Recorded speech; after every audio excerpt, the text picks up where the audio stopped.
Potato மசாலாவ பணியாரம்ல stuff பண்ணி நெறைய time நம்ம லஞ்ச் பாக்ஸ்ல பேக் பண்ணியிருக்கோம். பட் இந்த மாதிரி தோசையில ஸ்டஃப் பண்ணி பேக் பண்ணுங்க. செம்ம டேஸ்டியா இருக்கும்.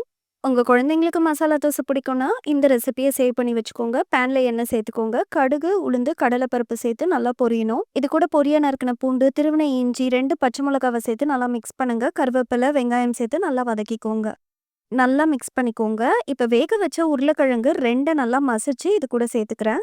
உருளைக்கிழங்கையும், வெங்காயமும் நல்லா ஒண்ணு சேர கலந்து குடுத்துருங்க. இப்போ 1 கப் அளவுக்கு இதுல தண்ணி ஊத்திக்கோங்க.